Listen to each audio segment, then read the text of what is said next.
उहाँले डडेलधुराबाट टिकट पाउने हो कि होइन भन्ने कन्फ्युजन होइन।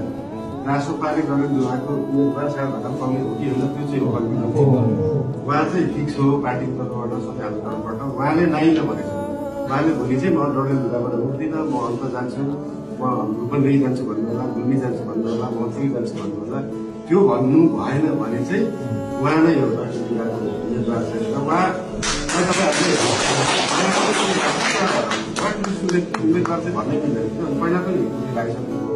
पहिला पनि एउटा साधारण सामान्य चुनाव चिन्ह लिएर जानु हो र त्यति धेरै भोट ल्याउनु किन अचम्मको कुरा हो भन्दाखेरि उहाँको पार्टी थिएन। उहाँ त्यहाँ चुनाव जितिसकेपछि मन्त्री बन्ने पनि ग्यारेन्टी थिएन होइन। भनेको उहाँको त सरकार बन्नेवाला पनि थिएन।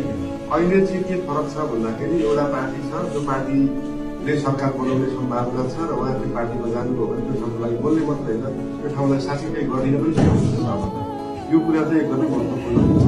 पहिला अब ठुलो पार्टीको ठुलो नेता, सानो पार्टीको ठुलो नेता, जसको नेता भए पनि यो व्यक्तिले चाहिँ भोलि सरकार बनाउँछ भन्ने सोचाइ हुन्छ। त्यो भएर चाहिँ त्यो भोट मान्छेले जति भने पनि यो सरकार बनाउनलाई नै दिनुपर्छ भन्ने हुन्छ। गाउँमा पनि त्यही हो, अथवा महोदयमा त्यही होला, काठमाडौँमा त्यही होला, सबै ठाउँमा त्यसै भयो।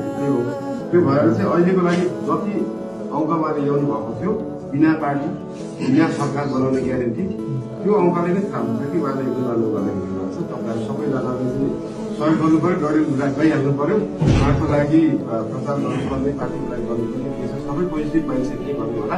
धेरै धेरै धन्यवाद।